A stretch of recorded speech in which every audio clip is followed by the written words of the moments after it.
নেত্রকোনা ৩ কেন্দুয়া আটপাড়া আসনের সাবেক সংসদ সদস্য ইফতেখার উদ্দিন তালুকদার পিন্টু, তার স্ত্রী ইসমত আরা মিনু, দুই কন্যা সুমাইয়া মুরমি ইফতি ও সাইবা মুরমি ইসমা এবং ছেলে ইবনাম ইফতিখারের দেশ থেকে নিষেধাজ্ঞা দিয়েছে আদালত।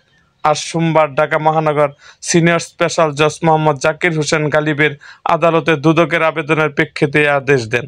এ তথ্য নিশ্চিত করে দুদকের জনসংযোগ কর্মকর্তা আক্তারুল ইসলাম বলেন, দুদকের পক্ষ থেকে ইফতেখার উদ্দিন তালুকদার পিন্টু, তার স্ত্রী, দুই কন্যা এবং এক ছেলে দেশ থেকে নিষেধাজ্ঞা দিয়েছে আদালত।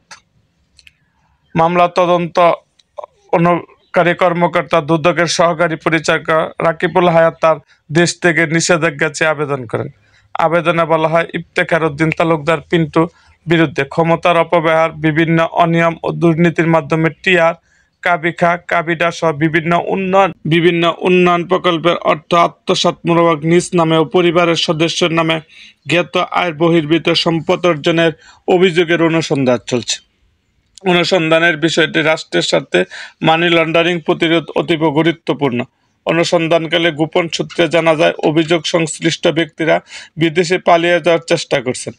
তারা বিদেশ পালিয়ে গেলে অনুসন্ধান কাজ ব্যাহত হওয়ার সম্ভাবনা রয়েছে। অভিযোগ সুষ্ঠু অনুসন্ধানের স্বার্থে তাদের বিদেশ ভ্রমণ রহিত করা একান্ত প্রয়োজন।